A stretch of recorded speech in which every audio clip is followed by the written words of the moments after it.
Ir, viss. Iet. Cilvēku attiecības pasaulē veidos virspusēji. Mēs to redzam. Televīzijā, reklāmās, internetā uz āršķirīgo. Jā, tās ir attiecības, kas veidos, kas nav stabils. Jā. Cilvēks ārēji iekāro, uz to viņš tiek modināts. Bet Dievs grib dziļāk, mēs iepazīstam savu radītāju otrā cilvēkā, sevi un otrā. Tad veidos dziļākas attiecības. Ja? Un tad veidos arī tā vienotība, kur tas bija, kur Ješo saka, kad esiet viens. Ja?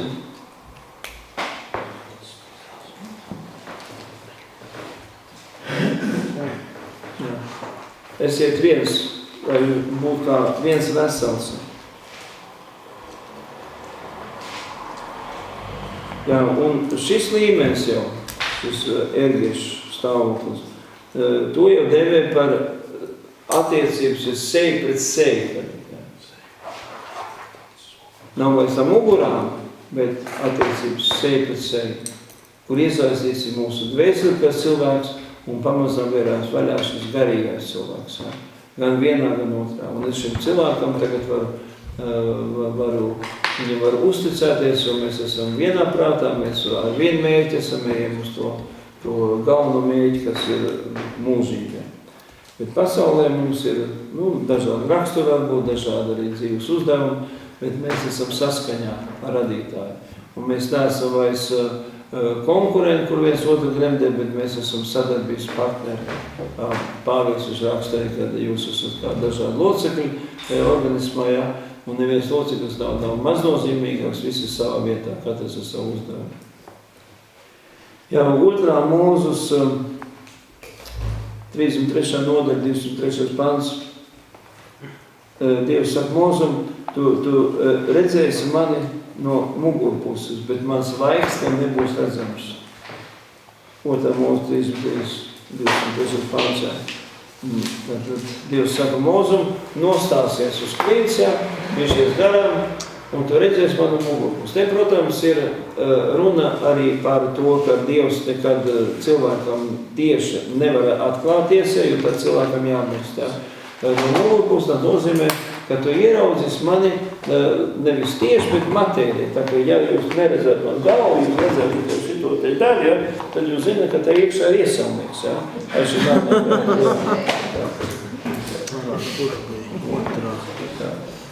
Bet es neesmu krekls.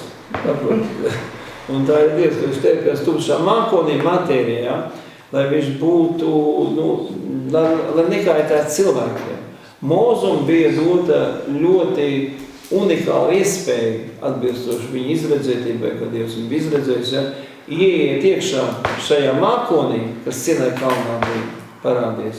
Mākonī, tas migli tur bija, tas bija, Arafēl, ja. Viņš iegāja iekšā 40 dienas, viņš gavēja, un pēc 40 dienām viņš iznāk ārā spīdošā. Viņš staro seja, un viņš spīd.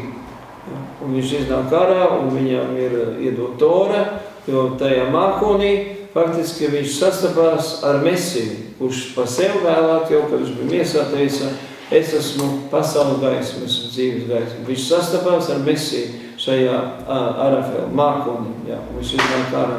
Un tauta nobīstās, ja viņi redz tāds spīdoši. Tajā laikā vēl nebija tāda interneta un iespējas, ja, šodien pateikt tagad tāds robots, ja, viņš tāds spīdošs, elektrizēts, ja, spīd, ja, un tauta nobījās, ja. Tā. Varam attaisīt tā lūgu, ja.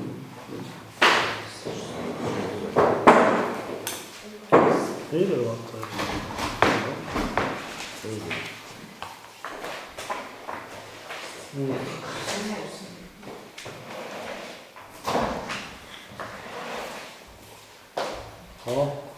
Jā, un te mazliet šo te paņemsim, ja. 17. nodaļa Mateja evaņģēlijas, 17. nodaļa, pirmais pāns, jā.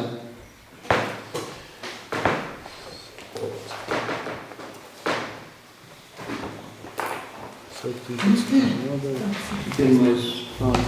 Un pēc 6 dienām Jēzus ņēma Pēteru, Jēkabu un viņa brāli Jāni un ved to savrupu uz augstu kalnu. Un tika apskaidrots un priekšā. Un viņa vaigs spīdēja kā saule, un viņa drēbes kļuva balts kā gaisma. Un redzi, tiem parādījās Mūzes un Elija un runāja ar viņu. Un Pēters griezās pie Jēzus un sacīja: Kungs, šeit mums ir labi. Ja tu gribi, es celšu šeit 3 tēles, vienu tev, vienu Mūzum, vienu Elijam. Tad vēl runājot, redzi, spožu padebes apēnoju, un redzi, balsts no padebesiem sacīja: šis ir mans mīļais dēls, pie kura man labs prāts, to jums būs klausīt. Un kā mācekļi to dzirdēja, tie krit uz vaigu un ļoti izbēja. Bet Jēzus pienāca pie tiem un aizskāra sacīt: celieties un nebīstieties. Un, kad tie savus acis pacēla, tie neredzēja nevienu citu kā Jēzu vienu, un no kā nokāpuši Jēzus tiem pavēlēja un sacīja, ka šo parādību nestāstē. Tā ir teofānija, kas tur bija tajā kalnā. Kas ir bijis apskaidrības kalnā? Esat bijuši, jā? Nu jā, un tur tāds mākonīts vienmēr ir. Neredzēt? Bieži tāds, tur ir zinātnieki to gaisa analīzi ņēmuši, ļoti patīk, kas tas ir tā. Bet tā ir kaut kāda substance dievišķi. Nu, un šajā kalnā tad parādās spožums, Mesija sejas spīd, drēbes spīd, ja, un parādās Mūzus un Elija. Un sarunājas ar Ješua, Jēzu. Ja. Tad, principā, tas savienos kopā ar to teofāniju, kas bija Sinai kalnā, kur Mošē iegāja iekšā tajā mākonī, tumšajā, kur bija Elohims iekšā, Dievs. Ja? Un šis atkal ir tas, kur parāda jau šajā paralēlē, ja? Kad Mūzus, ja? Viņš sarunājies ar Ješua, vai Ješua sarunājies ar Mūzu, ja? Tagad šajā kalnā, ja? Apskaidrības kalnā. Ir kontakts šai līmenī tagad, ja? Jo Mūzus ir dzīves, ja? Elija dzīves, viņam parādās, ja? Tad tie ir lieli gari, kas ir augsta ranga gari, ja? Kuri neguļ un nečuč tur debesīs, ja? Bet viņi tur ir dzīvi, jo Abraham, Īzaka un Jēkab Dievi nav mirušo Dievs, bet dzīvo Dievs. Ja tautas atrodas zem citiem eņģeļiem, zem citas garīgās pasaules varas, ja, tad viņi nevar tikt iekšā tajā teritorijā, kur vienmēr viss ir dzīvs. Ja. Un eņģēlis teica par šo arī. Viņš teica, nemeklējiet dzīvo pie mirušiem. Viņš nav šeit. Ja. Tātad jautājums ir ļoti svarīgs. Ja. Zem kā mēs esam? Ja mēs esam zem tautu dažādiem eņģeļiem, ja, kas ir pagāniskās dievības, ja, dažādi pielūdzot viņus, ja, mēs nevaram tur būt augšā. Ja. Un tad, ja tādiem cilvēkiem kontaktēties, ja, no šiem līmeņiem, tas nozīmē, ka sākās spiritisms. Ja? Un spiritisms tas novērt pie destrukcijas, ja? Jo tur parādās demoniskā pasaule, kas var uzdoties par mirušo gariem un tā tālāk. Ja? Ar to nodarbo šodien eksistens, to mēs varbūt jau zinām, mēs esam redzējuši televīziju. Tad šīs lietas ir dziļāk. Ja? Tas ir līmenis, ja, kurā Ješua Mesija ir, ja? Kontaktā ar Mūzu. Ja, Mūzes viņš sastapās ar Mesiju šajā kalnā, Sinai kalnā. Tā, 4. Mūzus 12. Nodaļa izlasam, 4. Mūzus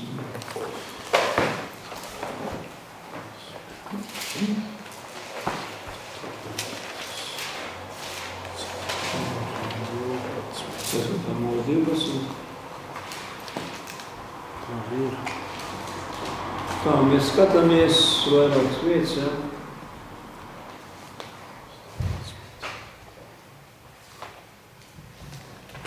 Septītais pāns, jeb 6. Un tas kungs sacīja, klausiet tagad mans vārds. Ja jūsu vidū ir pravietis, tad tas kungs viņam atklājas vai nu parādībās, vai es ar viņu runāju sapņos, bet tāds nav mans kalps Mūzus, kas visā manā namā ir uzticams. Nu, šeit šīs visas lietas, kā viņš runā uz praviešiem, ja, ir definēts ebreju vārdos parādībās marā vai sapņos halom vai uz mūzu viņš runā ne caur šīm parādībām un mīklām, tas ir hidot, ja, bet redzēdams viņš ir redzējis tā kunga vaigu. Tādēļ jums nebīstaties runāt pret manu kalpu mūzi, kādu jūs nebīstat runāt pret manu kalpu mūzi. Tātad, Mošē, viņš ar Dievu ir attiecībās seju pret seju, vaigs pret vaigu, jā. Un te mēs saprotam, ja, ka šīs attiecības, ja, protams, ka Dievs mūzi īpašam uzvaram izredzēja vai sagatavoja, tāpat kā Abraham, Izaka un Jākab, ja, paturēts, viņš gatavoja iekšēji viņus mainot, ja. Bet mūsu attiecības tagad ar radītāju, to, kas atklājas mūzum, ja, veidojas no tā, ka mēs pa horizontāli, ja, viens otrā sākām nevis attiecības muguru pret muguru, ja, bet attiecības seju pret seju, mīlestības vienotībā, agape mīlestībā, kā pirmā draudze bija apostoliskā draudze, viņi bija vienoti, ja, viņiem bija viens mērķis, ja. Viņiem bija vienots lūkšanas, viņi bija vienā mācībā, apostoļu mācībā, ja, kas balstīs uz Torē. Viņi darīja zīmes un brīnums, un visā tautā viņi bija ieredzēti. Tātad cilvēki redzēja, ka viņi ir savādāk nekā tajā laikā bija arī citādāk ticīgie, kur varbūt tāpat kā šodien mēs zinām, skrien pa mājām, klāvē pie durvīm un liek kaut kādu Dievu pieņemt, ja. Bet tas ir cilvēkiem apriebies, ja. Bet viņi tajā laikā bija vienoti, ja, pilnīgā vienotībā. Nu, un uz mūzu viņš runāja tātad seju pret seju, vaigu pret vaigu. Ījaba grāmata, uzšķirsim, Ījaba 42. nodaļa.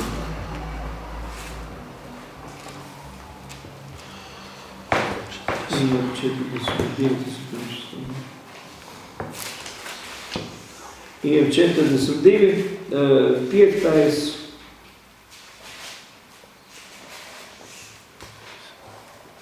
Tad viņam bija 42.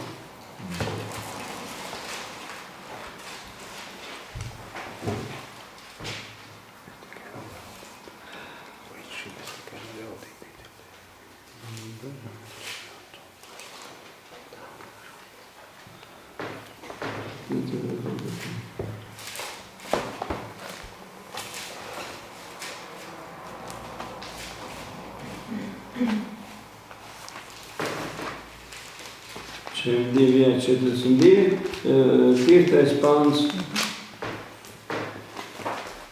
Kad Ījabs izgājis cauri visām ciešanām, kāds viņam bija Dievs pieļaus, ja? Un tad viņš nonāk pie atziņas, 5. pants. Līdz šim es tikai no ļaudīm biju dzirdējis par tevi, Dievs, ja? Bet tagad arī mana acs tevi izskatījusi. Tur pat ir laika miesā skatījus, ja. Tagad arī mana acs tevi skatījus. Tātad informācijas līmenis, ja, kur Ījabs no saviem draugiem teologiem ļoti daudz uzzināja par Dievu un par sevi. Viņi teica, tev tas par taviem grēkiem. Otrs ir kā cita teoloģija viņam brauc visu, ja. Bet Ījabs neatrada šīs problēmas cēloni tajā, ko tie teologi uzrāda viņam. Ja? Tātad viņš zināja, līdz šim es zināju par tevi, man mācīja par tevi, līdz šim es arī esmu pats mācīts, ja? No teologiem, no profesoriem, no teoloģijas doktoriem, ja?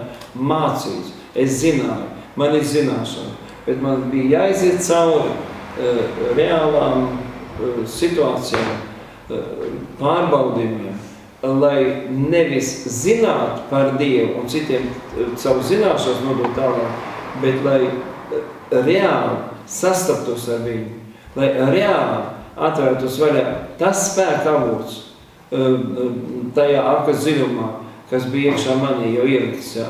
Lai reāli tas Īzaka raka akas, ja?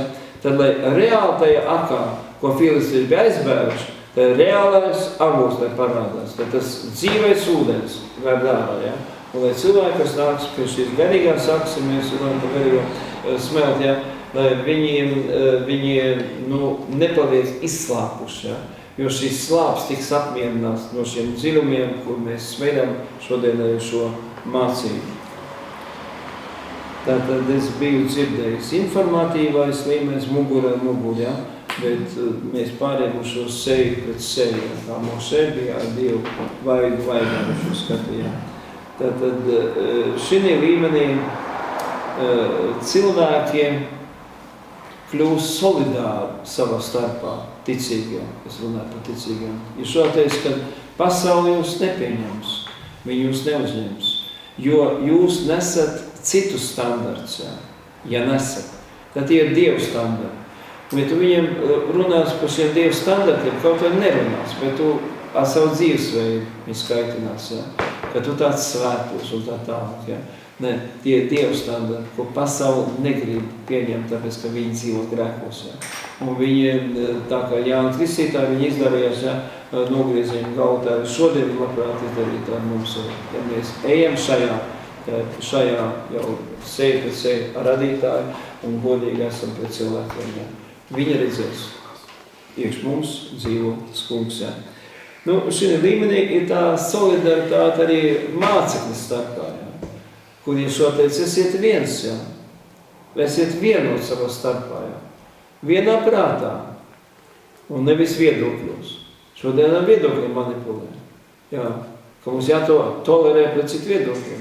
Es varu pieņemt citu viedokli, ja viņš nav balstīts pretrunā, viņš nav pretrunā ar rakstiem, ar garīgām lietām un ar morāli, etiskām lietām. Es varu pieņemt, es varu ieklausīties, ja? Bet es saprotu, ka šim cilvēkam vajag atklāt vairāk, lai mums veidojas viens skatījums, vienā prātā, mesijas prātā, lai mēs esam vienotā. Un šeit ir šīs pasaules, ja, sistēma ir citādā.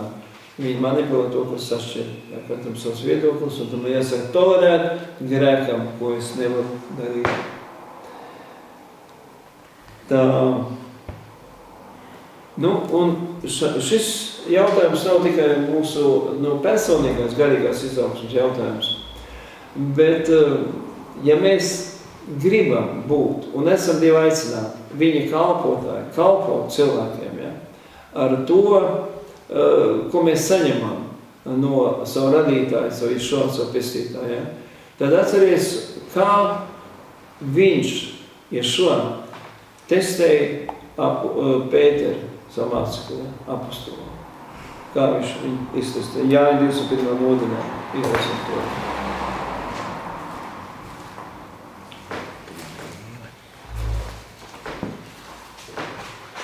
Jāņa 21. nodaļā.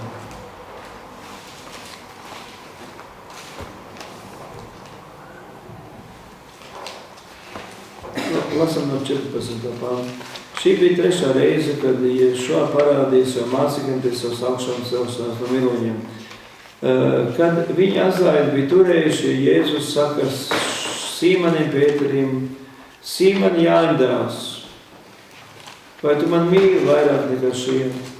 Un tas viņam atbild, tiešām, kungs, tu zini, ka es tev mīlu. Un viņš saka tam, gani manus jērus. Vai otrais viņš tam saka, Sīman Jāņdēls, vai tu man mīli? Un tas viņam saka, tiešām, kungs, tu zini, ka es tev mīlu. Un viņš saka tam, gani manas avis. Trešo reizi viņš tam saka, Sīman Jāņdēls, vai tu man mīli? Un Pēters noskuma. Kā viņš trešo reizi viņam sacīja, vai tu man mīli? Un viņš sacīja viņam, kungs, tu zini visas lietas, tu zini, ka es tev mīli. Un Jēzus Ješua saka viņam, gani manas avis. Tur varētu skaidrot avis, jā, kāda esība, to mēs šodien nedarīsim, jā. Bet tas tests ir uz to, jā, vai tu mani mīli, jā. Tas tā reāli. Vai tev ir tā kvalitāte iekšā, tas saturs, ja, kas mani iekšā. Ja tev būs tas saturs, tad tu būsi patiesas kalps vai kalponi, kas varēs cilvēkiem skatīties acīs, jā, un droši runāt to, ko Dievs ieliks tavā sirdī, un kas tev viņiem jārunā būs. Ja. Droši tu varēsi palīdzēt cilvēkiem, tāpēc, ka Dievs tev lietos visās jomās. Un tādēļ man arī bija tas laiks, kad Dievs izved ārā no tās reliģiskās vidas, ja, kur nebija šī patiesība jāatzīst, jo to neprasīja tieši otrādi. Man bija problēmas, kad es šo patiesību jau tad sāku atzīt, ja, reliģiskā vidē. Tālāk viņš šeit caur dažādiem pārbaudījumiem, ja, caur arī šim judaiska izpratnēm, beigās viņš jau vēd pie šīs kalpošanas, ja, ko Dievs arī mūs te ir lieciniekām, ja, kad mēs ejam arī tur, kur citi varbūt nekad neiet, ja, pie mūža izlūdzītiem, pie bijušiem bombžiem, kas tiek celt ārā, ja, rehabilitātes centros, ja. Un tas ir tas tests, jā. Es nevis pats meklēju, bet Dievs kaut kā tā kārtu, saka, vajag tur iet. Saka, man negribēja. Es saku, kungs, kāpēc? Man vairāk šis toriņas, jā. Bet tev tur jāiet, jā. Tā periodiski, jā. Un tad tu var pārbaudīt sev. Kāda ir tavu iekšējais sirds stāvoklis, motivācija, jā. Ir lietas, kuras Dievs tikai šajā, mūsu atdevē, kad mēs kalpojam, viņš palīdz ar mums ieraudzīt, tā kā Pēterim vajadzēja 3 reizes jautāt, vai tu man mīli, un to mēs arī sākam atklāt svētā gastu parādu. Ja tu to dari, šis motivācijas pareizā mīlestību uz Dievu un saviem līdzcilvēkiem, vienalga kādi nebūtu, ja, tad arī tu saņemsi ļoti bagātīgi, un tev augi debesīs. Tas tā mācība bija ļoti vienkārši, bet līdz tam nonāk, jāaiziet cauri dažādām grūtībām. Tā arī Īzaks, ja, viņš raka akas, kuras bija filistieši aizbēruši. Un šeit šī aka, cik es tā saprotu, Latvijā nav nekad bijis izrakt, ko Abrahams sāk rakt. Tādēļ mums ir daudz lielāka atbildība šo aku jau izrakt, ko Abrahams bija sāc rakt. Ja. Ja. Un tad arī ir tālāk un dziļāk. Un tā, ka es tu, kā bija teiks, Iesai 51. nodaļā, aka, esat jūs iepazīst, ja, atcerīt savu tēvu Abrahamu un savu mācu Sāru atcerīt. Un viņi nav svešinieki mums Latvijā šeit. Viņi ir tie vīrs un sievi, kurus Dievs pats izmainīja, iejaucās viņa iekšējā garīgi dvēseliskā genetikā, izmainīja vārds, izmainīja būtību, lai viņi varētu uztvert, ja, un to nodot tālāk. Abraham savam dēlam Īzakam, Īzaks savam dēlam Jākabam, lai jākļūst par Izraēlu. Un šeit tālākais, tas process Jākabs, ja, kļūst par Izraēlu. Un viņam Ezavs argēņģēls, ka viņš cīnies naktī, šo vārdu iedēl, tu būsi Izraēls, ja. Un vēlāk pats Elohim saka, tavs vārds būs Izraēla. Un tagad, kad mēs šo visu tā apkopojam, ja, varat noskatīties arī ierakstē vēlāk, tā mēs to saprotam, ja. Principā, tas, ko mēs runājam, viņš var pie tā to būtību, ar būtību uztver Dievu būtību, ja. Ar savu būtību, ar to ieš Izraēlu, tur vārds ieš Izraēlu, būtība, ieš šār,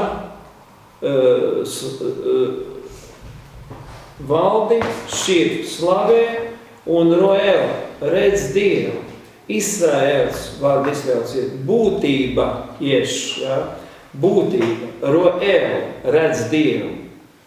Un tas ir tas pamats, uz kā mēs stāvam. Mēs nevis zinām, bet mēs redzam.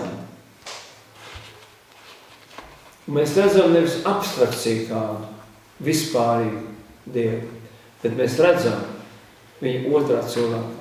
Mēs redzam viņu sevi. Un šajā akā mēs viņu sastopamies. Faktiski viņš mūs atrod. Mēs viņu ieraugām, kad viņš mūs atrod, kad mēs esam maksimāli izmetuši ārā to, ka šo aku bloķē līdz šim. Tā ir atklāsums mācība, kas pietrūkst šodien. Amen.